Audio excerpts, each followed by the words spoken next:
رسول اللہ وسلم علیک یا حبیب اللہ۔ یوٹیوب چینل کو سبسکرائب کریں اور گھنٹی کے بٹن پر کلک کریں۔ ارشاد فرماتا ہے ان عدۃ الشہور عند اللہ 12 شہرا فی کتاب اللہ، بے شک مہینوں کی گنتی اللہ کے نزدیک 12 مہینے ہیں اللہ کی کتاب میں۔ اس آیت کریمہ میں سال کے 12 مہینوں کا ذکر ہے۔ قمری مہینوں میں سال کی یہ تقسیم کسی انسان کا فعل نہیں، بلکہ اللہ تبارک و تعالیٰ نے روز اول سے ہی یہ محکم نظام کام فرمایا ہے۔ اس میں کوئی اپنی خواہش کے مطابق تبدیلی نہیں کر سکتا۔ ان 12 مہینوں میں سے اسلامی سال کا دوسرا مہینہ صفر ہے۔ اس ماہ میں بہت سے بزرگان دین کا عرس مبارک ہے۔ چاروں سلاسل کے بڑے بڑے علماء اکرام اولیاء اکرام کا عرس اس مقدس مہینے میں ہے۔ اسی لیے اس مہینے کا تعلق اولیاء کاملین اور بزرگان دین سے ہے۔ اور سلسلہ عالیہ نقشبندیہ میں سے حضرت داتا علی حجویری رحمۃ اللہ علیہ اور مجدد الفسانی شیخ احمد سرہندی رحمۃ اللہ علیہ، ان کا وصال اس مقدس مہینے میں ہوا۔ اور سلسلہ قادریہ سے اعلیٰ حضرت شاہ احمد رضا خان فاضل بریلوی رحمۃ اللہ علیہ، آپ کا وصال بھی اس مقدس مہینے میں ہوا۔ اور سلسلہ چشتیہ سے پیر سید مہر علی شاہ رحمۃ اللہ علیہ، ان کا بھی وصال اس مقدس مہینے میں ہوا۔ اور سلسلہ سہروردیہ سے حضرت غوث باہ الحق زکریا ملتانی رحمۃ اللہ علیہ، ان کا بھی عرس اس مقدس مہینہ میں ہے۔ تو اسلامی مہینے کے یہ دوسرا مہینہ، اس کا نام صفر ہے، جس کا معنی ہے خالی۔ چونکہ یہ مہینہ ماہ محرم کے بعد آتا ہے اور حضور صلی اللہ علیہ وسلم کی بعثت سے پہلے ماہ محرم میں جنگ حرام تھی، اور جب سفر کا مہینہ آتا تو عرب گھروں کو خالی چھوڑ کر جنگ کے لیے چلے جاتے ہیں، اس لیے اس ماہ کو سفر کہتے ہیں۔ ماہ سفر کو لوگ منحوس جانتے ہیں، اس میں شادی نہیں کرتے اور بھی اس قسم کے کام کرنے سے پرہیز کرتے ہیں، یہاں تک کہ اس ماہ میں سفر کرنے سے بھی گریز کرتے ہیں۔ خصوصاً اس ماہ کی ابتدائی 13 تاریخیں بہت زیادہ منحوس مانی جاتی ہے، اور یہ کہتے ہیں کہ اس ماہ میں بلائیں آتی ہے۔ یہ سب جہالت کی باتیں ہیں، اور ان کے رد کے لیے حدیث مبارکہ سنیے۔ اللہ تبارک و تعالی ہمیں جہالت کی رسموں سے بچائے، اور اپنے حبیب صلی اللہ علیہ وسلم کی احادیث مقدسہ پر عمل کرنے کی اللہ تعالیٰ توفیق عطا فرمائے۔ سیدنا ابو ہریرہ رضی اللہ تعالیٰ عنہ سے روایت ہے کہ رسول اللہ صلی اللہ علیہ وسلم مبارک نے ارشاد فرمایا، مسلم شریف کی حدیث ہے، قالا رسول اللہ صلی اللہ علیہ وسلم لا ادوا ولا حامۃ ولا نوع ولا سفر، کہ نہ متعدی بیماری ہے اور نہ حامہ اور نہ منزل قمر اور نہ سفر۔ حضرات گرامی، اہل عرب کا خیال تھا کہ چاند کی 28 منازل ہے، اور جب بعض منزلوں پر آتا ہے تو بارش ہوتی ہے، تو حضور صلی اللہ علیہ وسلم نے اس کا رد فرمایا کہ بارش کا نزول تقدیر الہی ہے، نہ کہ چاند کی منزلیں وغیرہ۔ حضرت ابو ہریرہ رضی اللہ تعالیٰ عنہ سے روایت ہے کہ رسول اللہ صلی اللہ علیہ وسلم نے فرمایا کہ مرض متعدی ہونا نہیں، اور نہ حامہ ہے اور نہ سفر۔ ایک عربی دیہاتی حضور صلی اللہ علیہ وسلم کی بارگاہ میں حاضر ہوا اور عرض کیا، یا رسول اللہ صلی اللہ علیہ وسلم، اس کی کیا وجہ ہے کہ ریگستان میں اونٹ ہرن کی طرح صاف ستھرا ہوتا ہے، اور خارشی اونٹ جب اس سے مل جاتا ہے تو اسے بھی خارش کر دیتا ہے؟ تو حضور صلی اللہ علیہ وسلم مبارک نے فرمایا کہ پہلے کو کس نے مرض لگایا؟ تو حضرات اکرامی، اس حدیث مبارکہ سے یہ معلوم ہوا کہ مرض کا متعدی ہونا یہ غلط ہے۔ جس طرح پہلا اونٹ بیمار ہو گیا، دوسرا بھی اسی طرح بیمار ہو گیا، اور سفر کے مہینے کی وجہ سے یہ بیماری نہیں، بلکہ یہ سب من جانب اللہ ہے۔ ایک حدیث مبارکہ میں حضرت ابو ہریرہ رضی اللہ تعالیٰ عنہ سے روایت ہے کہ رسول اللہ صلی اللہ علیہ وسلم نے فرمایا کہ عدوہ نہیں یعنی مرض کا متعدی ہونا نہیں، اور نہ بدفعالی ہے، اور نہ حامہ اور نہ سفر، اور مجذوم سے بھاگو جیسے کہ شیر سے بھاگتے ہو۔ توجہ چاہوں گا، لا عدوہ کا معنی یہ ہے کہ یہ بیماری دوسرے کو نہیں لگتی۔ زمانہ جاہلیت میں لوگوں کا یہ خیال تھا کہ اگر بیمار کے ساتھ بیٹھا یا کھانا کھایا یا پانی پیا تو یہ بیماری لگ جائے گی، تو حضور صلی اللہ علیہ وسلم نے فرمایا یہ متعدی بیماریاں نہیں، جو بیماری بھی جس کو لگتی ہے اللہ کی جانب سے ہوتی ہے۔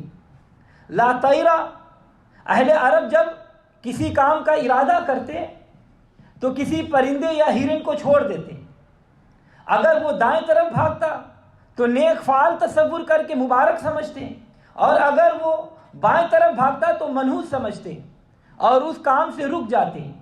حضور صلی اللہ علیہ وسلم نے فرمایا کہ پرندے سے شگون میں خیر یا شر نہیں، بلکہ یہ نفع یا نقصان اللہ کی طرف سے ہے۔ ولا حامہ، حامہ کا معنی سر کے ہے، اور یہاں مراد ایک جانور کا نام ہے، اور اہل عرب کا یہ خیال تھا کہ یہ جانور میت کی ہڈیوں سے پیدا ہوتا ہے اور یہ اڑتا ہے، اور بعض کہتے ہیں کہ مقتول کے سر سے ایک جانور باہر نکلتا ہے، اس کا نام حامہ ہے، اور وہ ہمیشہ فریاد کرتا ہے کہ مجھ کو پانی پلاؤ، یہاں تک کہ اس کے مارنے والا مارا جاتا ہے۔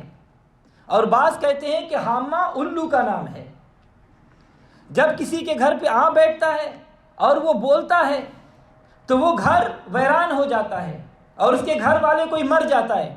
تو حضور صلی اللہ علیہ وسلم نے اس باطل عقیدے سے منع فرمایا۔ ولا سفر، اور سفر نہیں، محرم کے بعد والے مہینے کو سفر کہتے ہیں، اور بعض لوگ آفات و بلیات کا نزول اس ماہ میں ہونے پر ان کا اعتقاد کرتے ہیں۔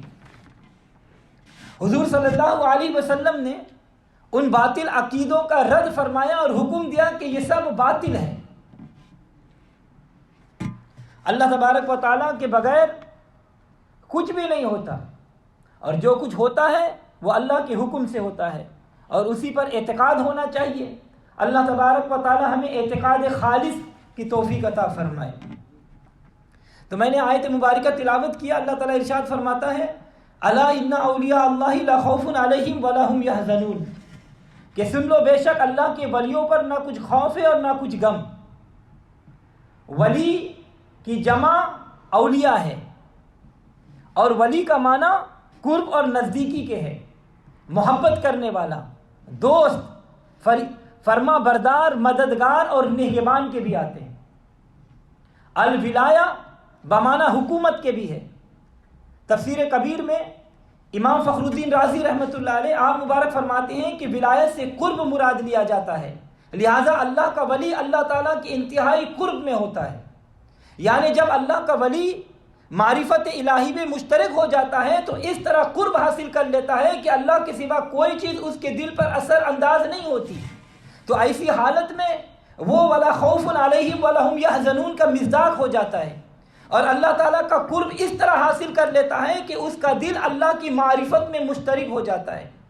اگر وہ دیکھتا ہے تو اللہ تعالیٰ کی قدرت کی دلائل دیکھتا ہے، اگر وہ سنتا ہے تو آیات الہی کو سنتا ہے، اگر وہ بولتا ہے تو اللہ تعالیٰ کی تعریف کرتا ہے، اگر وہ حرکت کرتا ہے تو اللہ تعالیٰ کی رضا کے لیے حرکت کرتا ہے، اور اگر وہ کوشش کرتا ہے تو اللہ تعالیٰ کی اطاعت کی کوشش کرتا ہے۔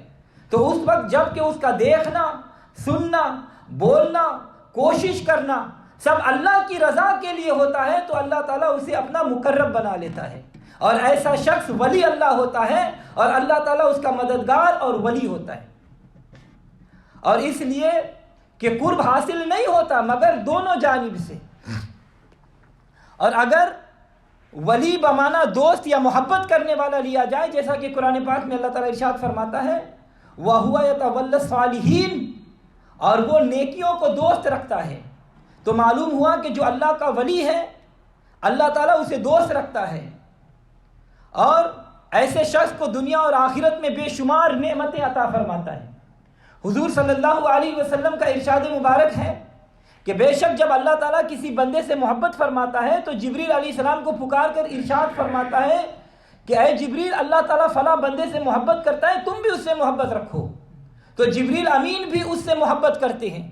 پھر جبریل علیہ السلام آسمانوں میں اعلان کرتے ہیں کہ اللہ تعالیٰ فلاں آدمی سے محبت فرماتا ہے، تم بھی اس سے محبت رکھو، اور زمین میں بھی اس کی مقبولیت ہو جاتی ہے۔ تو معلوم ہوا کہ ولی اللہ سے اللہ تعالیٰ محبت کرتا ہے، اور محبت دوست سے ہوتی ہے، دشمن سے نہیں۔ اور جو لوگ اللہ تعالیٰ کے مقبول ہیں وہ اللہ تعالیٰ کے دوست ہیں۔ اللہ تعالیٰ ارشاد فرماتا ہے انما ولیکم اللہ ورسولہ والذین آمنوا، تمہارے دوست نہیں مگر اللہ اور اس کا رسول اور ایمان والے۔ اس آیت کریمہ میں واضح طور پر فرما دیا گیا کہ تمہارا دوست اللہ اور رسول اور ایمان والے ہیں۔ تو اولیاء اللہ سے دوستی رکھنی چاہیے کیونکہ یہ اللہ کے دوست ہیں۔ اور حدیث مبارکہ میں ہے المرء مع من احبہ، آدمی اس کے ساتھ ہوگا جس کے ساتھ وہ محبت رکھتا ہے۔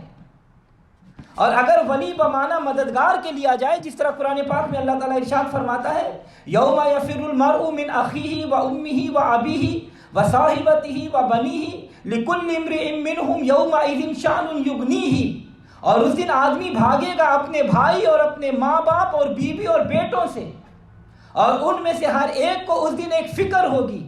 تو قیامت میں کوئی کسی کے کام نہیں آئے گا مگر اولیاء اللہ مددگار ہوں گے۔ اللہ تعالیٰ ارشاد فرماتا ہے الاخلاء یومئذ بعضکم لبعض عدو الا المتقین، گہرے دوست اس دن ایک دوسرے کے دشمن ہوں گے مگر پرہیزگار۔ قیامت کے دن واضح ہو جائے گا، قیامت کے دن پتہ چل جائے گا کہ کون کس کا دوست ہے۔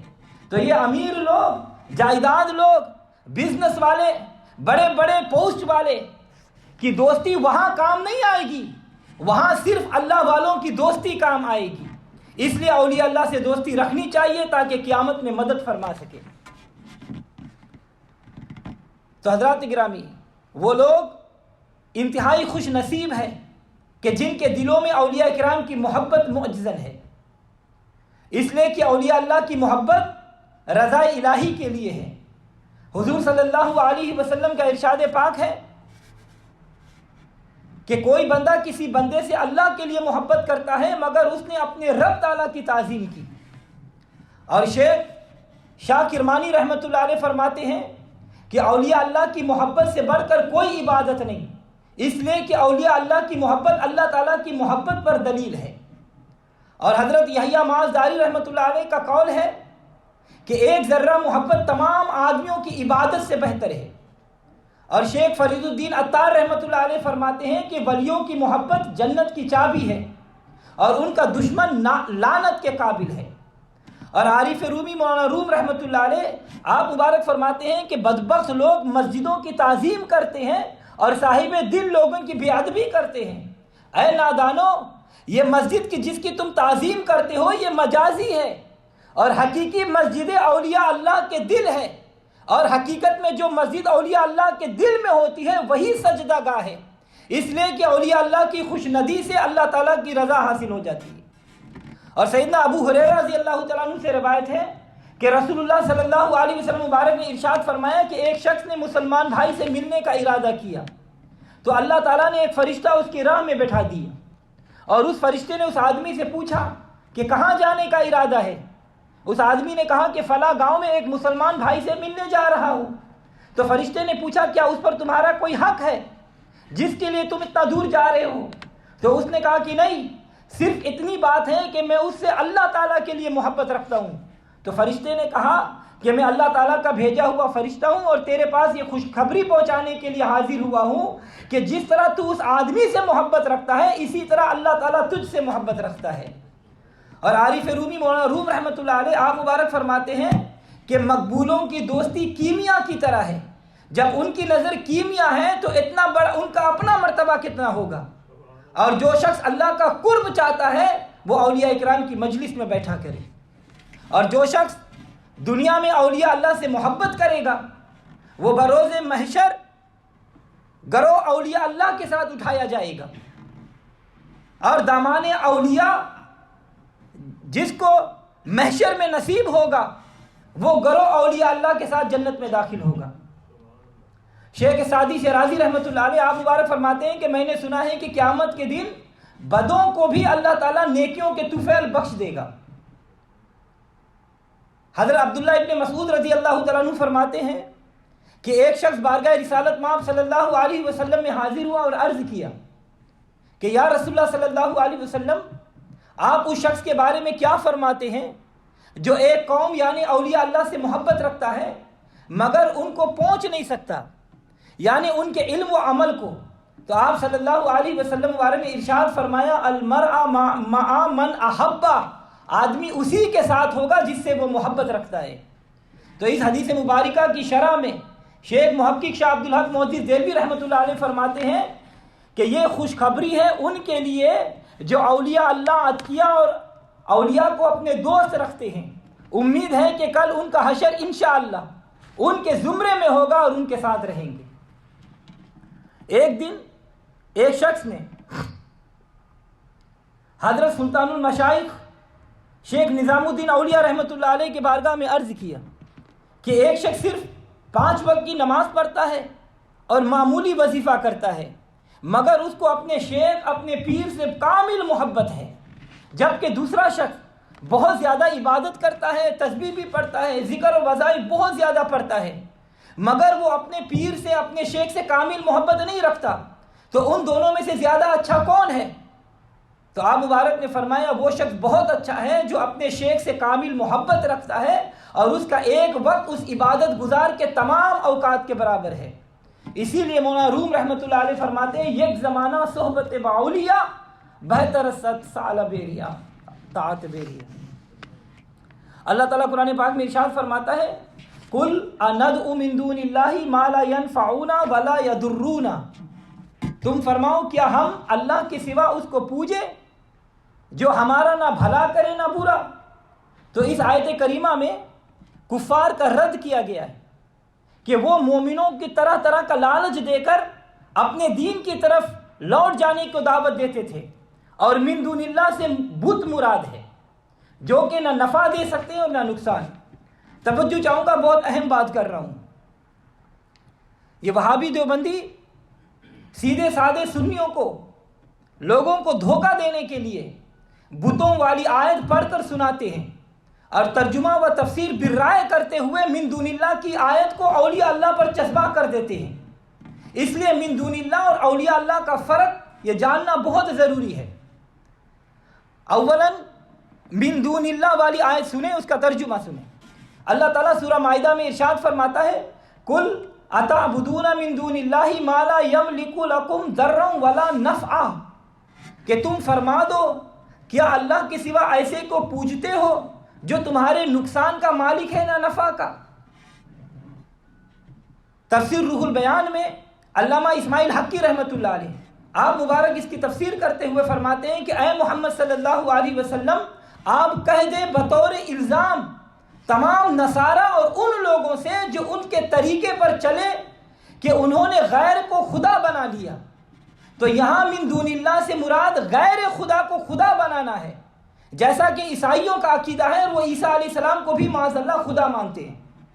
اللہ تعالیٰ قرآن پاک میں ارشاد فرماتا ہے سورہ انعام میں قل اندعو من دون اللہ ما لا ينفعنا ولا يضرنا، تم فرماؤ کیا ہم اللہ کے سوا اس کو پوجے جو ہمارا بھلا کرے نہ برا کرے؟